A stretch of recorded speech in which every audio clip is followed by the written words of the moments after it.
Mateus capítulo 5. Estamos estudando o Evangelho do Reino e o Sermão da Montanha, falando sobre os princípios de Jesus para aqueles que fazem parte do seu reino, aqueles que foram convidados pelo rei e aceitaram o seu convite. Na última ministração nós fechamos a série Vencendo o Espírito da Religiosidade, falando um pouco sobre uma justiça que excede. E hoje nós vamos falar sobre os feitos do povo do reino, que deve mover as nossas ações como filhos de Deus, o que deve ser o motivador daquilo que nós fazemos para Deus. E aí nós vamos ler o capítulo 6 até o versículo de número 6, estaremos falando sobre algumas ações que Jesus cita que devemos fazer, mas não só o fazer é importante, mas a intenção com que as fazemos.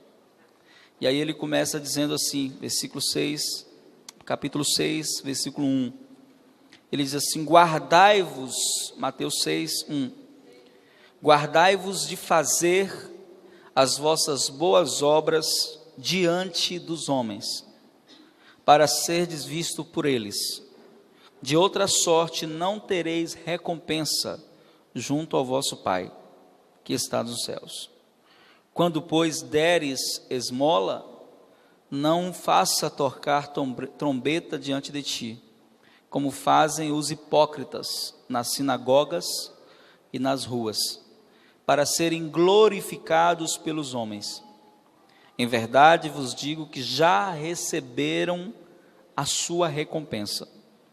Mas quando tu deres esmola, não saiba a tua mão esquerda o que faz a tua mão direita, para que a tua esmola fique em secreto, e teu Pai que vê em secreto te recompensará. Quando orardes, não sejais como os hipócritas, pois gostam de orar em pé nas sinagogas e as esquinas das ruas, para serem vistos pelos homens. Em verdade vos digo que já receberam a sua recompensa. Mas tu, quando orares, entra no teu quarto e, fechando a porta, ora a teu Pai que está em secreto. E teu Pai que vê em secreto te recompensará diante dos homens. Algumas versões diz publicamente. Pode sentar, Cristo. Todas as vezes que nós falamos sobre o reino de Deus, diretamente estamos fazendo uma oposição à religião em si. Comecei essa série de ministrações falando que a maior destruição que já existiu na terra se chama religião. A religião nunca foi uma ideia divina. Deus nunca idealizou uma religião, Ele nunca planejou que existisse uma religião. Mas os seus filhos, ao se relacionarem com Ele, deveriam se relacionar num relacionamento familiar. Por isso, no projeto original de Deus, Deus não cria súditos, Deus não cria devotos, Deus cria filhos. Amém? O projeto original de Deus continua sendo o mesmo. Ele deseja ter uma família de muitos filhos semelhantes a Jesus. Romanos 8, 28, 29. Ao criar o homem, o Senhor cria o homem com um propósito específico. Primeiro, se relacionar com Ele. Esse é o propósito principal. Você foi criado para se relacionar com Deus.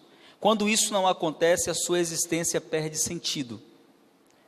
É aquele famoso vazio que você, quando estava lá fora, tinha. Lembra? Quem lembra? Poderia estar tudo bem, poderia ter bastante dinheiro, poderia ir para as melhores festas, participar do carnaval, participar de todo tipo de programação e celebração, mas ao voltar para casa, ao deitar e ficar só você e o seu quarto, havia uma cratera dentro de você. Uma sensação de que faltava algo e alguém a quem pertencer. Faltava o relacionamento com Deus. O homem, na sua essência, ele é criado para se relacionar com Deus. Todos nós aqui um dia estivemos no ventre, todos nós. Você não se lembra de como era a sua vida lá. Você não tem como lembrar. Mas você se lembra a posição que você ficava lá. Se você não se lembra, é só você olhar uma fotografia de uma ultrassonografia que hoje, com esse negócio de 3D, de 4D, a gente parece estar olhando lá dentro mesmo. E se você for observar, ainda lá no ventre, toda criança ela fica prostrada. Nenhuma criança fica em pé no ventre. Ela fica com? A posição é de prostração. E se tiver com a cabeça no sentido errado, não nasce. Não é assim? O negócio dá problema. Então, o homem foi criado primeiro para se relacionar com Deus e depois para nos relacionar uns com os outros. Só que esse relacionamento que eu vou ter com você, ele depende muito da profundidade do meu relacionamento com Deus. Se o meu relacionamento for profundo com Deus, eu vou ter facilidade de se relacionar com você, mesmo se você não for aquilo que eu gerei no meu coração como expectativa. Porque o maior erro dos nossos relacionamentos é idealizarmos pessoas achando que elas nunca vão nos decepcionar, que elas nunca vão nos trair, que elas nunca vão nos abandonar, que elas nunca vão embora, que elas nunca vão ser ingratas, e sempre vai ter no seu ciclo de relacionamentos, não só fora da igreja, mas também dentro da igreja, pessoas que vão ter atitudes que vão te frustrar. E se você mover o seu coração de acordo com a resposta que as pessoas te dão, você nunca vai ter relacionamento com ninguém. Você vai ser uma pessoa que vai se isolar, que vai achar que o mundo não presta e vai perder as oportunidades que a vida te dá. Porque nessa vida a gente só tem duas opções: confiar ou não confiar. Nas duas iremos sofrer. Se eu não confiar, eu vou sofrer só. Se eu confiar, eu vou sofrer, mas vou sofrer tendo alguém do meu lado para me ajudar na hora da dor, na hora da luta, porque sempre que alguém é traído, tem alguém lá de confiança, de verdade, para lhe consolar. Então, a ideia original de Deus, ao criar o homem, não foi a ideia de criar uma religião, mas Ele quis criar um reino, amém? Não um reino só de súditos, mas um reino de filhos. Por isso, você só pode entrar no reino, e essa é uma exigência do rei, se você se tornar filho. Mas eu quero vir aqui, eu quero ser o seu súdito. Não, não serve. Eu quero, não. E aí nós temos um exemplo em João capítulo 3, de um homem muito entendido de Bíblia, conhecedor da verdade, de acordo com a lei mosaica. Esse homem se chama Nicodemos, ele é um doutor da lei, ele não é qualquer um, ele é um mestre. E ele, por ter uma posição extremamente elevada diante dos homens, admirava os conhecimentos que Jesus transmitia, admirava os ensinos que Jesus transmitia, mas não tinha coragem de ir até Jesus publicamente, porque se ele fosse, ele seria exposto, e essa exposição não era agradável a ele. Então a Bíblia diz, em João capítulo 3, versículo 1, que de noite, na escuridão da noite, ele bate na porta de Jesus. E aí Jesus, com certeza, abre a porta e fica surpreso, né? Nicodemos, essa hora aqui em casa. E aí ele já entra como todo religioso. O religioso, nós traçamos aqui o perfil do religioso na última ministração. Quem lembra? Quem estava aqui? Se você não lembra, pode comprar o DVD depois. E o perfil do religioso, uma das características de todo religioso é que ele é bajulador. Porque ele quer alcançar o favor dos homens, acreditando que alcançando o favor dos homens, ele vai alcançar o favor de Deus, quando é o contrário. Se você tiver o favor de Deus na sua vida, o favor dos homens vai ser uma consequência na sua vida. Então ele chega diante de Jesus e diz assim: bom mestre, eu sei que tu és mestre em Israel, porque ninguém pode fazer os sinais que tu fazes, se Deus não for com ele. Quer dizer, ele tem certeza que Jesus é alguém de Deus, mas a religião dele impede ele de assumir isso publicamente. Ele traz isso de uma forma secreta, quando isso deveria ser público, e a atitude dele é totalmente errada. E aí Jesus diz assim: você me chama de bom? Deus é bom. E aí ele começa um diálogo com Jesus. Jesus diz: olha, se você quer entrar no reino mesmo, você quer ver o reino de Deus? Sim, eu quero. O que é que eu preciso fazer? Aí Jesus: é simples. Você precisa nascer de novo. Aí um velho ouvindo Jesus, ele olha para o seu corpo físico e ele, na sua fragilidade de entendimento, responde: como eu posso nascer de novo sendo velho? Porventura eu poderia voltar de novo ao ventre da minha mãe? E aí Jesus diz para ele: como é que você, sendo um doutor da lei, não entende o que eu falo para você? Jesus mostra ali que você pode conhecer tudo de religião, mesmo assim não ter um relacionamento de intimidade com Deus. Aí ele diz: ninguém nasce sendo velho. Aí Jesus diz: nasce sim. Se você quiser ver o meu reino, você precisa nascer de novo. Mas se você quiser entrar no meu reino, e aí Jesus fala de duas etapas. Ele fala sobre ver o reino, e ele fala sobre entrar no reino. Ele diz: se você quer ver o reino, você tem que nascer de novo. Amém? Quando você nasce de novo, você não tem acesso direto ainda ao reino. Jesus falou que ao nascer de novo, você vê o reino. O que é ver? Se eu perguntar aqui: quantos já viram a minha casa? Você diz: eu já vi, pastor, passei ali, eu sei onde é. O que tem dentro dela? Bom, não sei, pastor, nunca entrei. Então existem duas etapas no reino de Deus. A primeira é quando nascemos de novo.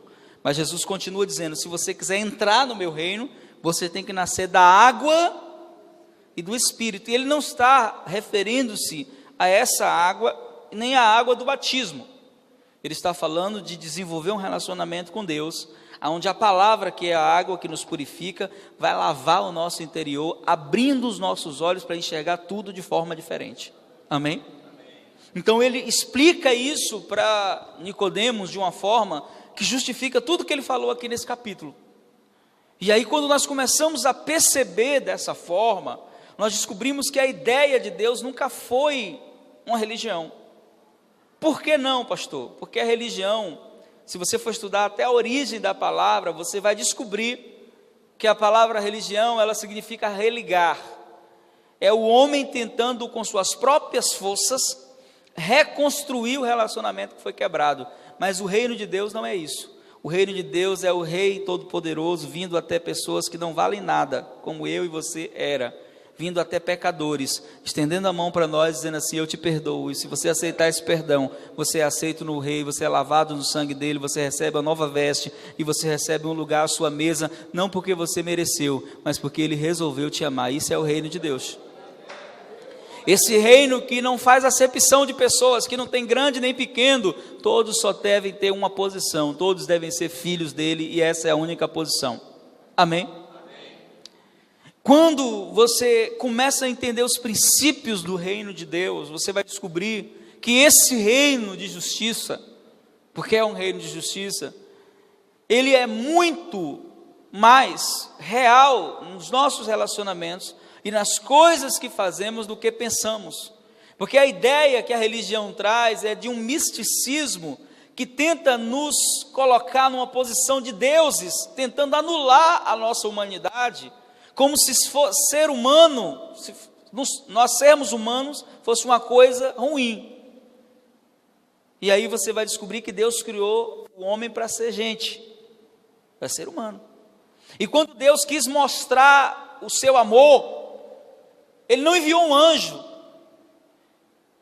ele enviou o seu filho, que se tornou gente.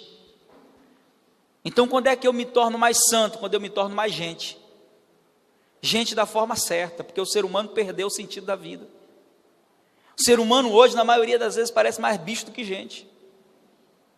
Mas quando eu volto ao reino, eu não vou me tornar um santarrão, alguém que agora é separado, porque a religião faz isso, separa os mais espirituais dos menos espirituais. O reino de Deus envolve todos, porque a transformação é para todos, e essa transformação deve gerar mudança em todos. Então o reino, a religião nos espiritualiza, nos tornando inacessíveis. Você vê que quando alguém é religioso, e ele ora muito, e ele busca muito, nada contra orar muito, eu gosto de orar, mas quando a oração te faz separar das pessoas, olhando as pessoas como inferior a você, só porque você ora mais, só porque você tem mais intimidade com Deus, não quer dizer que você seja alguém espiritual, você de fato é um religioso e não sabe. Porque o homem mais espiritual dessa terra, Jesus Cristo, andava no meio de pessoas que eu e você talvez nem recebêssemos na nossa casa. E quando ele chegava perto delas, a luz que havia nele influenciava tanto essas pessoas, que a glória de Deus se manifestava, libertando pessoas, mudando vidas. Às vezes ele não precisava nem abrir a boca, ele só sentava para comer com elas, como ele fez com Zaqueu. E no sentar da mesa, a presença dele sinalizava tanta justiça, que os pecadores diziam: olha, eu quero me arrepender. Deus precisa fazer isso de novo nas nossas vidas. As pessoas precisam olhar para nós e perguntar assim: o que é que você tem? Por que você é assim? E você vai responder de forma bem simples: é porque Jesus me disse que tinha que ser assim. E muitas vezes a gente não quer isso. Por quê? Porque a religiosidade, ela rouba a essência do reino de Deus. E a essência do reino de Deus é servir aos homens como se estivéssemos servindo a Deus. Sabe o que a religião faz? Ela inverte isso. Ela faz você servir a Deus como se você estivesse servindo a homens. Então você faz tudo para mostrar. Alguém tem que ver o que você está fazendo. E quando ninguém vê, você fica triste. Se ainda é assim, me perdoe nessa manhã, mas você ainda é religioso. Se o teu serviço não tem recompensa e isso te deixa triste, você ainda é religioso. Porque quando você está servindo ao Deus Todo-Poderoso, você tem uma sensação de que aquele que te chamou é fiel para cumprir tudo o que ele falou. Você tem uma sensação de que ele não é injusto, ele não é ingrato, ele cumpre tudo o que ele falou. Você tem uma sensação de que o seu serviço nele vai ter recompensa. Tem uma história que eu gosto muito, ouvi alguns anos atrás, de um casal de missionários que passaram mais de 30 anos no campo missionário. A igreja deles enviou eles, os manteve lá durante 30 anos. Depois de 30 anos, eles se aposentavam naquela época e eles resolveram voltar para casa. E na volta para casa, os dois conversando, o velhinho e a velhinha, quando foram para lá, eles tinham 30 anos, agora estavam com 60 os dois. E os dois conversando no navio, né, e argumentando, e o velhinho perguntou assim para a esposa: será que quando a gente chegar lá, a igreja vai receber a gente com uma festa? Porque 30 anos de serviço prestado no campo missionário, eles devem fazer assim uma festa de boas-vindas, né? Coisa assim. E ela não disse nada, né? Ficou quieta. E quando eles chegaram assim de longe, eles avistaram o porto e tinha uma bandinha tocando no porto e uma festona no porto. E aí ele se alegrou e disse: olha, tem festa. Só que eles estavam, como o missionário sofre muito, nessa época sofria mais ainda, eles estavam na classe B. Na classe A, tinha um político famoso, e a festa não era para eles, a festa era para um político famoso. E aí quando o político desceu, aquela festa, quando eles tiveram que desembarcar, depois que a classe A desembarcou, quando eles desembarcaram, só tinha lá confetes no chão, e o restante daquilo que ficou para a festa do político. Beleza, a velhinha ficou na dela, mas o irmãozinho não gostou muito da recepção e começou a fazer o que muitas vezes a gente faz, começou a murmurar. E ele perguntou assim para sua esposa: é essa a recompensa que a gente tem depois que passa 30 anos servindo no campo missionário e a gente volta para casa? É essa a recompensa? E foi falando isso até chegar em casa, e ela quieta, como mulher sábia, não dizia nada. E ele instigando ela e perguntando: é essa a recompensa? Ela calada, falou: a gente precisa comprar alguma coisa para comer. E aí ela então pegou o restinho de dinheiro que tinha, deu para ele. Ele foi no comércio comprar e disse para ela assim: olha, faz o seguinte, pergunta para Deus se é essa a recompensa. Depois de 30 anos de serviço prestado, quando a gente chega em casa, pergunta para ele. Quando eu voltar eu quero a resposta. E saiu, e ela ficou ali, né, limpando as coisas na casinha deles. E aí quando ele voltou, ela estava lá, né, ajeitando algumas coisas na cozinha, e ele disse: perguntou para ele Sim, perguntei. Então qual é a recompensa quando a gente volta para casa? É essa? Esse ele já me respondeu. E ele respondeu o quê? Ele respondeu que nós ainda não voltamos para casa. Quando nós voltarmos para casa, ele nos recompensará de forma justa. Essa é a certeza daqueles que trabalham para Deus, não para homens. A certeza de que, por maior que sejam as recompensas aqui, ela não se compara àquilo que ele tem reservado para nós. Amém? Mas a base da religiosidade é a recompensa humana. É isso que Jesus diz aqui. E aí, voltando às afirmações que fizemos em todas as ministrações, uma das coisas mais fortes que eu descobri, e talvez a pessoa que mais combateu religiosidade e religião, foi Jesus. Os irmãos, muitos ficaram chocados na primeira ministração que eu fiz sobre esse tema, quando eu falei que Jesus nem sequer era cristão. Algumas pessoas olharam para mim assim, mas é um fato. Jesus nunca falou de cristianismo, porque até o cristianismo é uma religião. Jesus não é autor, não é criador do cristianismo. Ele nunca falou de cristianismo. O cristianismo é oficializado muitos anos depois da morte de Jesus. A primeira vez que os irmãos são chamados de cristãos, tem mais de 30 anos que Jesus morreu. Eles estão em Antioquia, e lá eles começam a crescer, e as pessoas começam a olhar para eles, eles são cristãos. Não são eles que se autodenominam cristãos, eles são chamados de pequenos cristos. E aí, para esclarecer a palavra Cristo, tem muita gente que não sabe que Cristo não é o sobrenome de Jesus. Jesus não era filho de Maria Cristo, com José Cristo, por isso ele se chamava Jesus Cristo, não. Cristo significa enviado, Messias, ungido. Então, quando eles diziam assim, eles são cristãos, eles estão dizendo assim, vocês são enviados, igual aquele lá. São parecidos com ele. E aí, então, os irmãos são chamados pela primeira vez de cristãos. Mas eles mesmos, você não vai ver em nenhuma parte da Bíblia dizendo assim, nós, ou Paulo saudando assim, a todos os cristãos que estão em tal lugar. Nunca. Eles não faziam questão de levantar bandeira religiosa. A bandeira deles era a mesma que Jesus estabeleceu. Sabe qual é a bandeira de todo aquele que segue Jesus? É simples, só é você ler Mateus 17, Jesus diz assim, todos conhecerão que vocês são os meus discípulos quando vocês se amarem uns aos outros. Essa é a nossa bandeira. Qualquer outra bandeira que não seja o amor é religiosidade. Está fora do propósito. Então, no ano 300, quando Constantino se autodenomina o 13º Papa e oficializa o cristianismo como religião principal do seu império, daí então o cristianismo muda toda a história do seu império, pelo menos formalmente, e a liturgia do serviço de Jesus, que não era chamado de cristianismo, era chamado de caminho, era chamado de os do caminho, povo do caminho. E quem é o caminho? Jesus. Tudo muda. E essa liturgia que é transformada, ela altera a essência do segmento de Jesus. Porque analise bem como é que Jesus começa o seu movimento.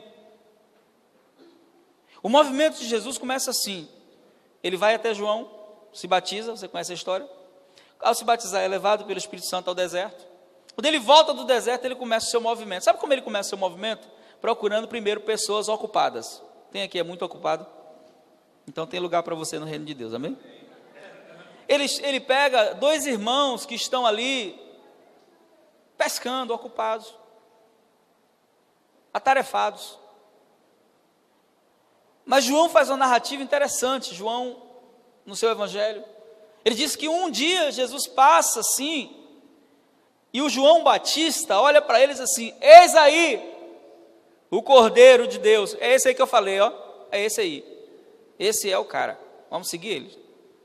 Quando ele fala isso, 2 dos seus discípulos, André, irmão de Pedro, e Filipe, ouvem, eles são discípulos de João, e dizem assim, ó João, foi bom até aqui, mas agora a gente vai seguir o Cordeiro. E vai atrás de Jesus. Quando eles vão correndo atrás de Jesus ali, Jesus ele andando, eles, mestre, Jesus para, Primeira pergunta que eles fazem para Jesus, interessante. Onde você mora? Qual é a primeira pergunta? Onde é a sua casa? E Jesus estabelece ali o padrão do seu movimento, o movimento de Jesus. Jesus diz para eles assim: vem e vê. Vem e, a base da religião é vem e ouve. A base do movimento de Jesus é vem e vê. Você tem que ver em mim aquilo que Jesus já fez. Por isso não existe espaço no reino de Deus para pessoas que querem viver de aparência. Porque a máscara cai mais cedo ou mais tarde. O reino de Deus é um lugar onde abrimos as portas da nossa casa para as pessoas nos conhecerem na intimidade. O primeiro lugar que Jesus leva os seus discípulos não é para a igreja dele. Mestre, onde você congrega? Não, eles não perguntam isso. Eles perguntam: mestre, onde você mora?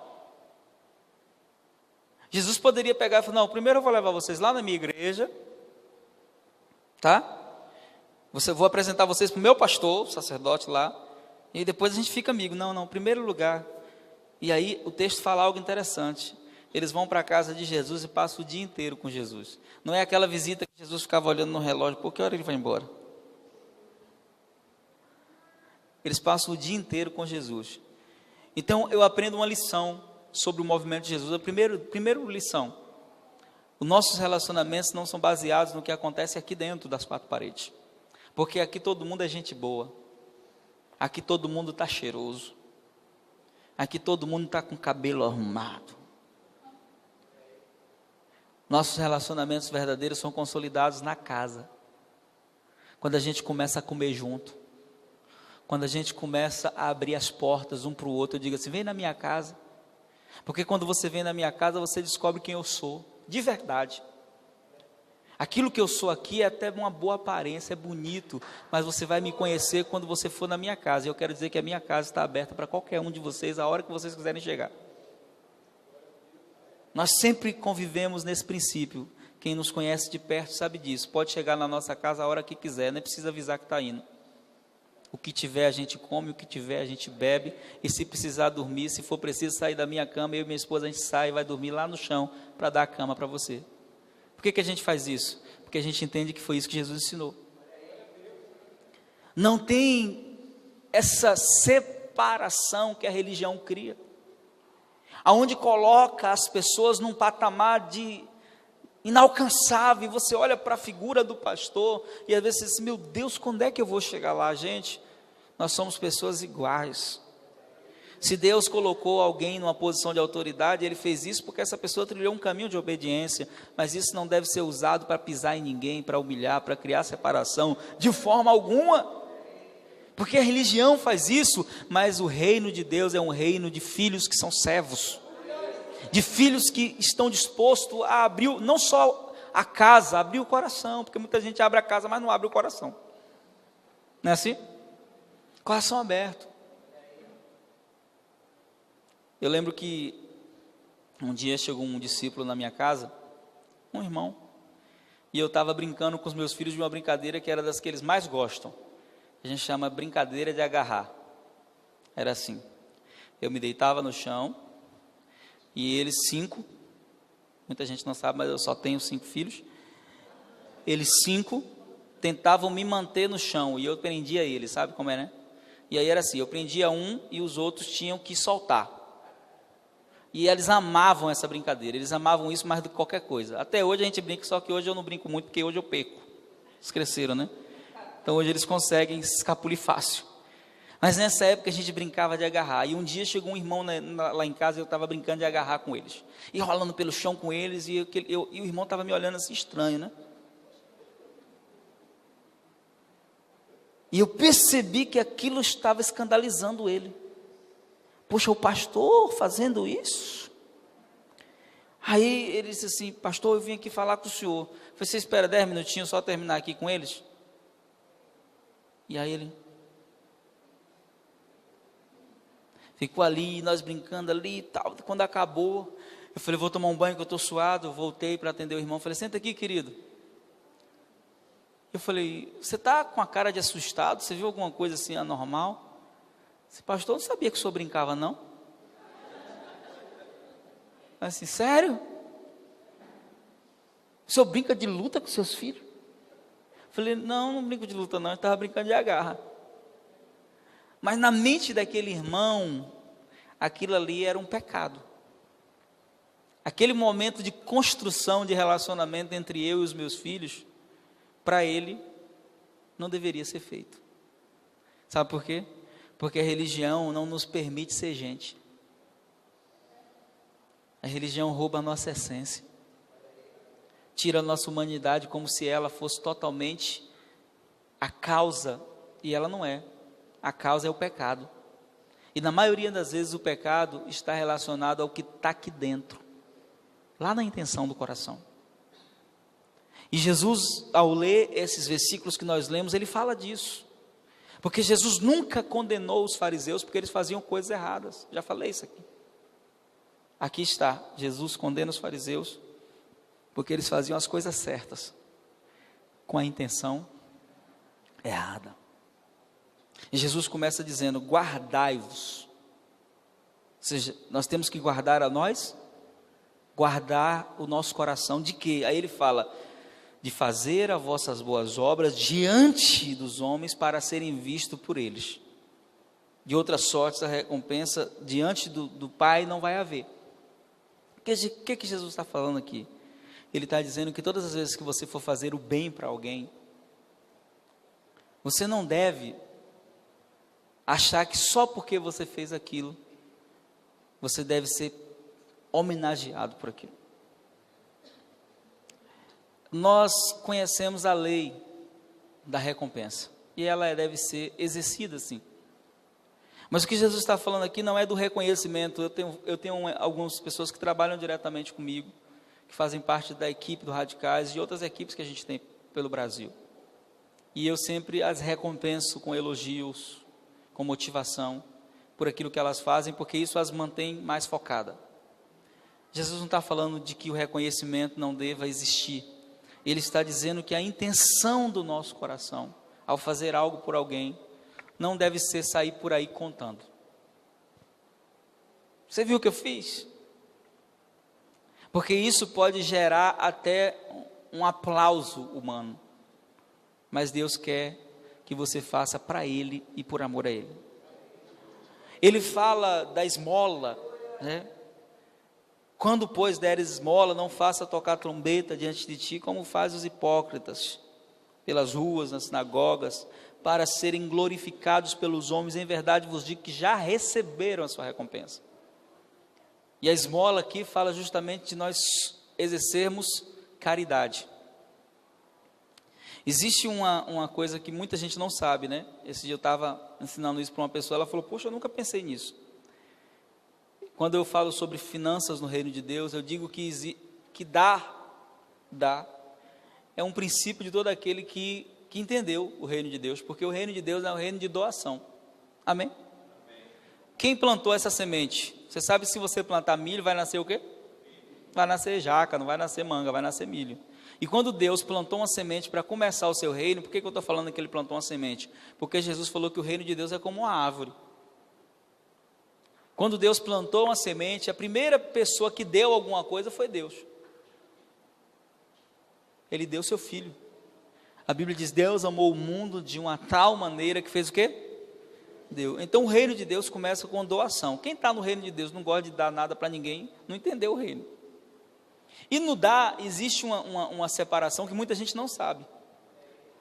Existe uma separação que ela precisa ser entendida. Quando eu dou algo para alguém que não precisa receber, e a gente não tem que dar só para quem precisa, a gente tem que aprender a dar também para quem não.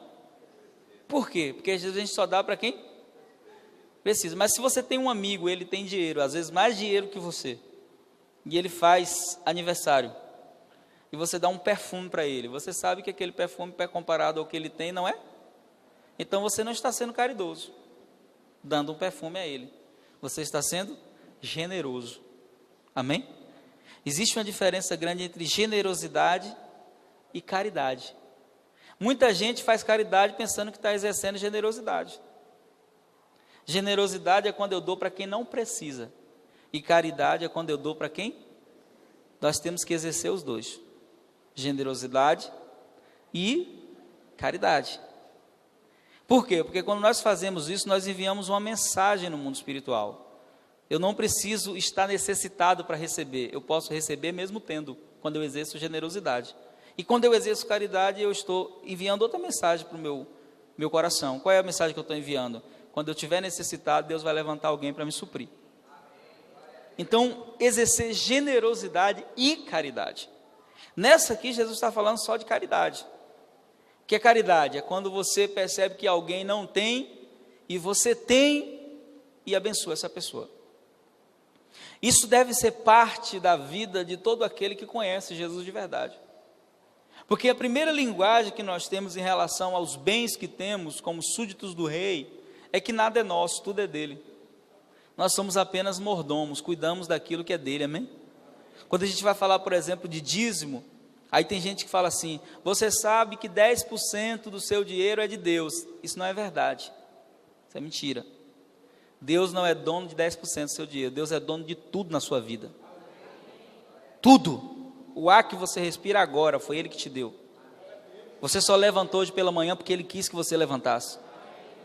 Então Ele é dono de tudo, mas na sua generosidade, Ele me pede que em forma de dízimo, eu devolva 10%. A oferta Ele não diz quanto é, porque no dízimo Ele testa a nossa fidelidade, na oferta Ele testa a nossa generosidade. A oferta é... Quem gosta de fotografia aqui? Todo mundo, né? Graças a Deus ninguém está complexado. A oferta, ela é o retrato do seu coração diante de Deus. Você põe a sua oferta aqui, é como se você estivesse dando uma foto do seu coração, da sua gratidão a Deus. Olha, Deus, esses R$2 aqui é a foto do meu coração, tá? Isso é a oferta. E muita gente esquece disso. Aí pega o pior e devolve a Deus, porque a palavra certa é devolver, não é dar. Se eu te empresto esse copo e você me dá de novo, você não está me dando, você está me dando. Então, quando a gente entrega dízimos, ofertas na igreja, a gente não está dando nada para Deus. Tem gente que diz assim: eu vou parar de dar o dízimo. Você não está dando nada. Se você estivesse dando, quando você deixasse de entregar, você não seria chamado de ladrão. Seria seu. E muita gente não entende isso, que é um princípio, que tem a ver mais com o coração, porque até entregar dízimo e oferta pode ser um ato religioso, se a intenção do coração estiver errada. O evangelho que tem sido pregado por aí é mais ou menos assim: dê o seu dízimo, porque se você der, Deus vai lhe dar não sei o quê. E começa, sabe? Aquela barganha com Deus, como se Deus fosse um negociador que quer negociar com você. Deus não quer negociar nada com você, querido. O que Deus tem para você, se você for fiel, vai chegar na sua mão como consequência da sua fidelidade. Mas nem isso deve motivar seu coração. Ó Deus, eu estou te dando aqui porque eu sei que o Senhor vai fazer um milagre sobrenatural financeiro na minha vida. E se não fizer? Como é que fica? Ah, pastor, mas Ele faz sempre. Às vezes o milagre não vem como você esperou. E muita gente está frustrada com a religião por isso, sabe por quê? Porque a religião faz promessas em nome de Deus, garantindo que Deus vai cumpri-las, quando Deus não prometeu da forma que a religião está dizendo. Deus não deixa o homem sem recompensa nunca, amém? Mas nem sempre a recompensa é aquela que a religião prometeu. E aí tem um monte de gente frustrada, porque entrou na igreja e começou a dar dinheiro porque queria ficar rico. E não ficou rico, alguns. E aí começaram a dizer para Deus: está vendo aí? O que é que adiantou? Eu ser fiel? Então o que deve mover até a minha fidelidade a Deus não é interesses, é gratidão. Amém? Quando você é agradecido, você tem um coração liberal. Toda pessoa que é agradecida, ela tem um coração liberal. Isso é visto no dia a dia. Eu tive uma situação com o meu carro, quando eu viajei alguns dias atrás, e aí o meu carro tem câmbio automático, e o câmbio parou de funcionar. E eu falei: poxa, será que quebrou? Eu falei: se for quebrou, é caro isso aqui. Aí eu precisava fazer uma viagem para outro lugar, daquela cidade que eu estava. Eu falei, bom, se esse carro tiver quebrado mesmo, eu vou ter que cancelar a viagem, até arrumar isso aqui, ainda acho que eu vou gastar aqui um dinheirinho. Aí fui na oficina de um pessoal que são meus discípulos há anos, e disse assim, contei a situação para ele, assim, pastor, não tem nenhum mecânico aqui que mexa com esse tipo de caixa de marcha, mas tem menino aqui, fulano, vem cá, que é o menino que faz as revisões do meu carro. Vai lá e disse, pastor, eu vou lá olhar porque o senhor é uma pessoa da gente, mas eu já quero dizer desde já que eu não entendo nada disso, mas como o senhor é uma pessoa muito legal, eu gosto do senhor, eu vou lá. E aí ele foi lá, né? Não, antes disso eles rodaram a cidade toda procurando o especialista estava muito ocupado, e aí de última hora esse rapaz foi lá. Quando ele chegou lá, ele falou, pastor, liga o carro aí. E aí, numa olhada, ele achou o problema. Uma pecinha tinha saltado do lugar e as marchas não entravam. E aí ele falou, pronto, pastor, está resolvido o seu problema. Aí pegou lá, colocou no lugar. Eu falei, me mostra onde é aí, porque se eu estiver viajando e acontecer, eu já sei onde é, né? Aí ele me mostrou, consertou, beleza. Aí eu peguei e dei 50 reais para ele. Eu disse, 50 reais, pastor? Ele disse assim, tem o quê? Tá pouco? Não, tá muito. Eu disse, não tá muito nada, filho. Se fosse o que eu estava pensando, isso aí é 10%, isso aí é 1% que eu ia gastar. Então fique tranquilo que você não vai me deixar mais pobre não, vai na benção. Agora, por que eu fiz aquilo? Porque eu fiquei tão agradecido com a boa vontade dele, de ir lá, mesmo sem saber o que era. A boa vontade dele me comoveu tanto, que eu entreguei sem nem olhar. Com Deus, nosso relacionamento tem que ser igual. Se eu perguntar aqui, meu irmão, por mais ingrato que qualquer uma que seja, você vai reconhecer que tem alguma coisa muito grande que Deus já fez na sua vida. Na minha ele já fez muitas. Então a minha gratidão, ela é expressa de duas formas. Primeiro, em fidelidade a Deus, amém? Mas segundo, socorrendo aqueles que têm menos que eu. Então por que eu devo dar esmolas? Por que eu devo ajudar pessoas menos favorecidas que eu? Por quê? Não é só porque elas estão necessitadas. Eu devo fazer isso porque o meu coração deve ser agradecido pelo favor de Deus. Amém? Hoje, às vezes, eu olho para o meu guarda-roupa e lá nós temos um princípio em casa. Sempre estamos doando alguma roupa que presta. Porque a gente aprendeu, nunca dê para as pessoas o que você não gostaria de receber. É o princípio para dar presente, tá? Usado. Então, às vezes eu tenho camisas lá, né? E pastor ganha muito essas coisas, né? Pastor faz aniversário, o povo dá camisa, né? Gosta, né? Ainda bem que não me dão gravata, e eu dou glória a Deus por isso. E aí, se você quiser me dar um presente um dia, por favor, não me dê uma gravata. E nem me pergunte por quê, se quiser perguntar depois eu falo, porque agora eu estou gravando. Ok? Mas aí, a gente sempre está exercendo generosidade e caridade. Não porque a gente hoje tem de sobra, e graças a Deus, Deus tem feito isso. Mas porque um dia nós já fomos o outro lado. Nós já fomos aqueles que precisavam. Já houve épocas da nossa vida, no teste, né? Quando Deus nos tratou, que a gente passou fome. Né? A gente já contou isso aqui, a gente passou um tempo de fome em São Paulo. Rose estava grávida da nossa segunda filha. E pensa aí o que é uma mulher grávida só tendo um pão dentro de casa para comer. Era isso. E você, como marido, entra no estado de humilhação muito grande, porque você é o provedor da casa. E você bate e as portas estão fechadas, e um detalhe, quem fechou foi Deus. Aí não tem homem que abra, meu irmão.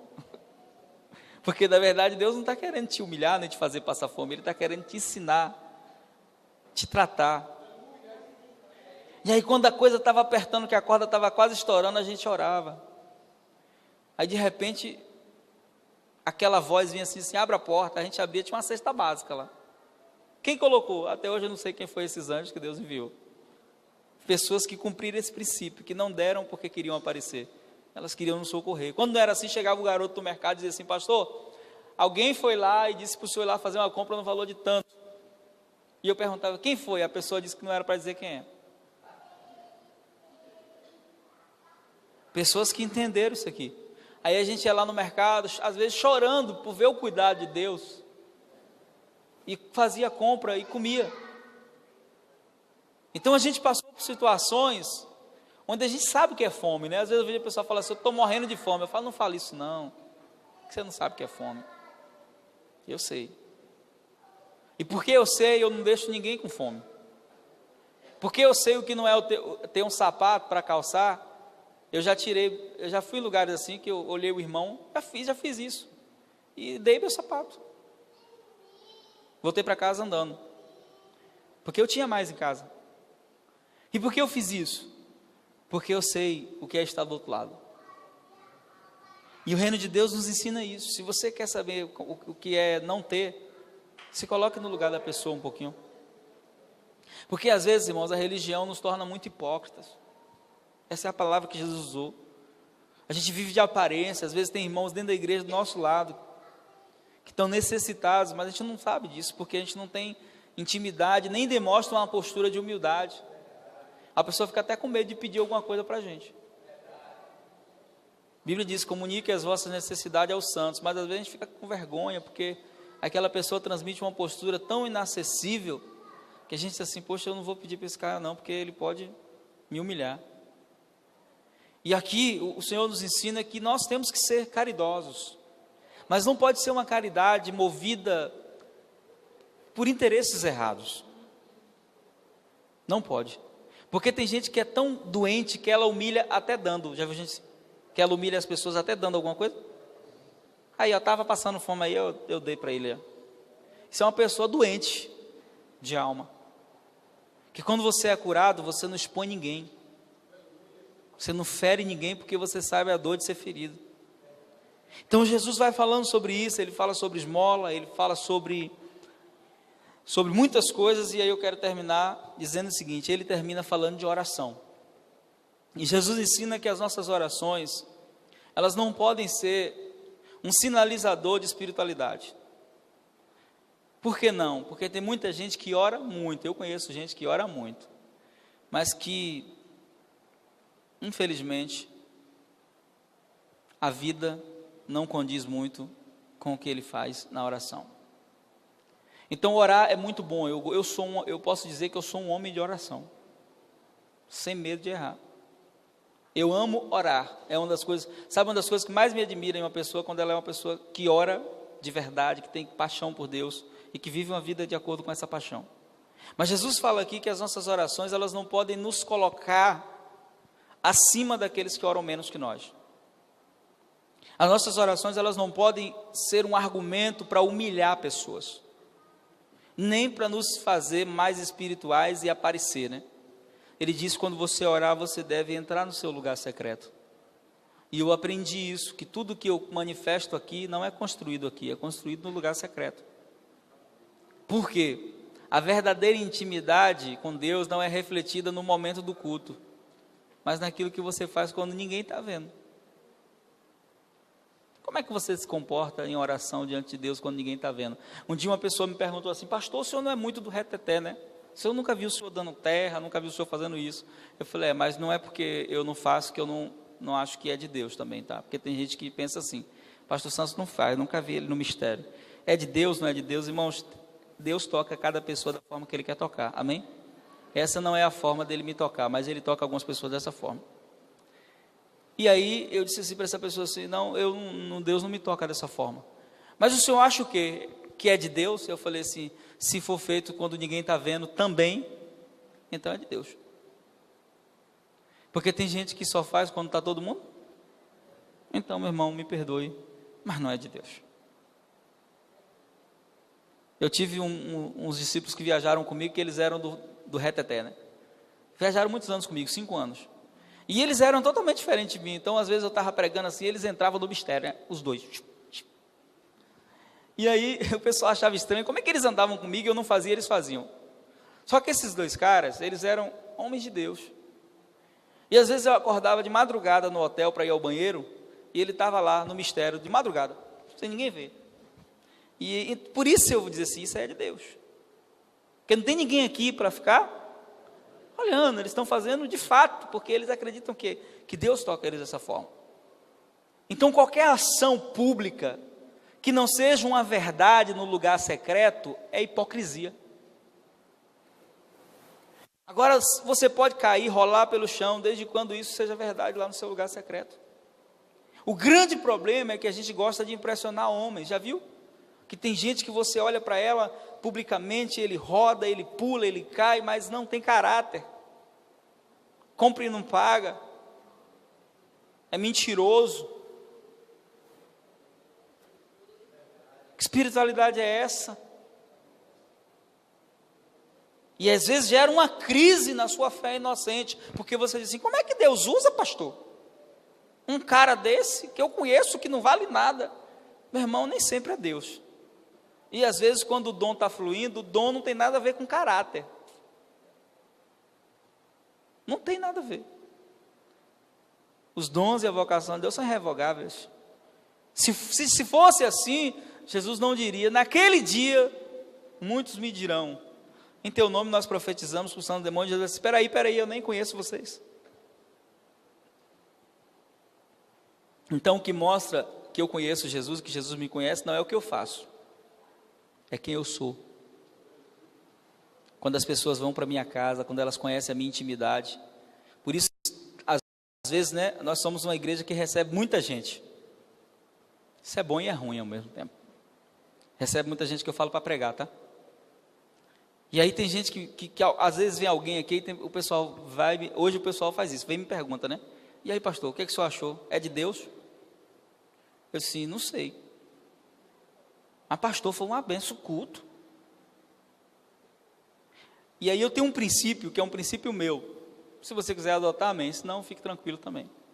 Eu nunca digo que algo é bênção sem antes ter um relacionamento com aquela pessoa. O cara pode chegar aqui e fazer descer fogo do céu.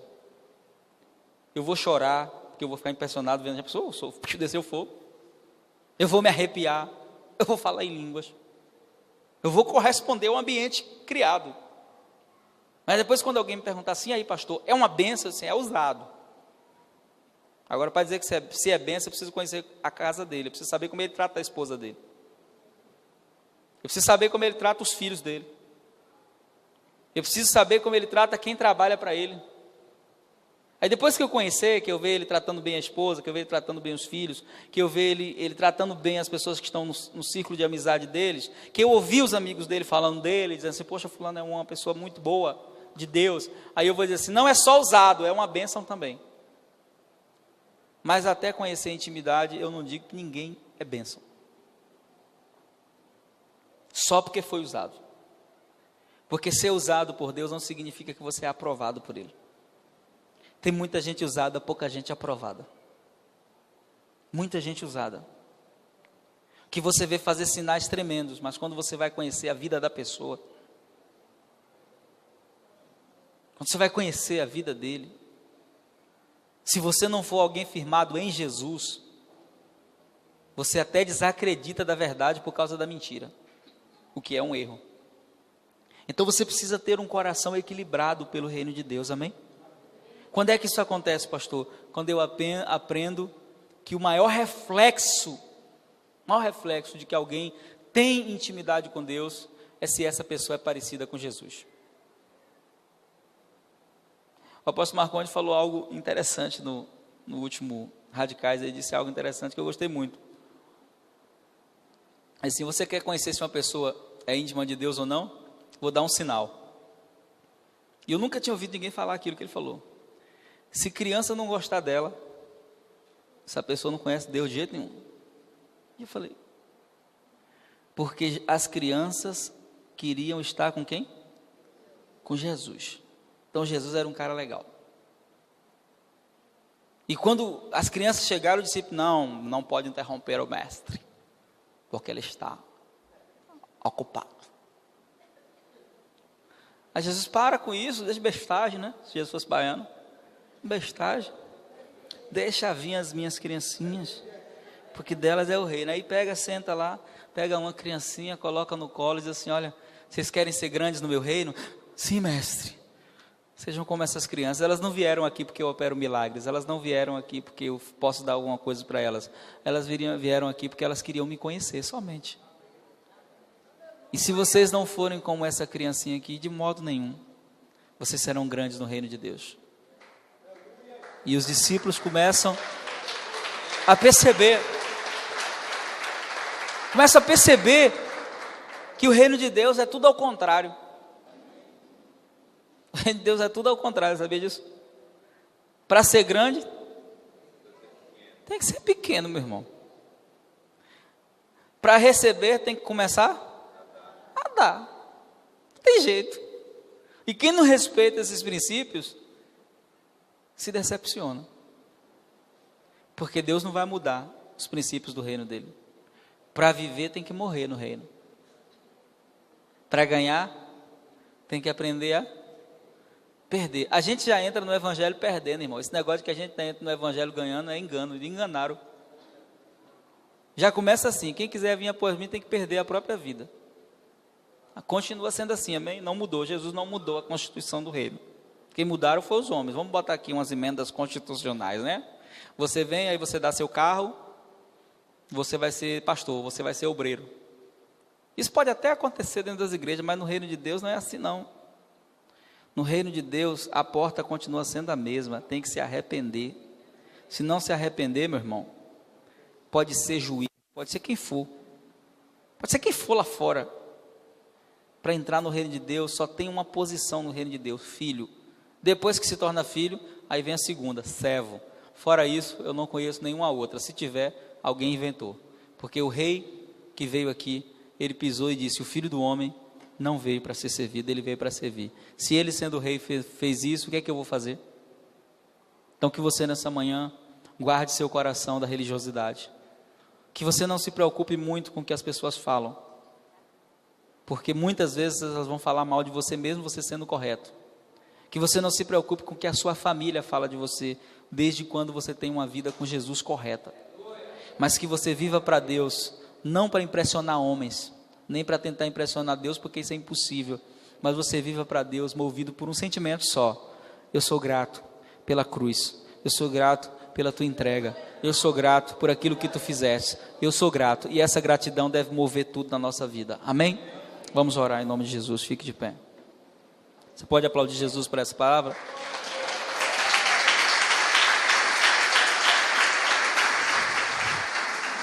Pega na mão da pessoa que está perto de você aí com um olhar carinhoso, diga para esse: meu irmão, eu preciso de você nessa caminhada, amém?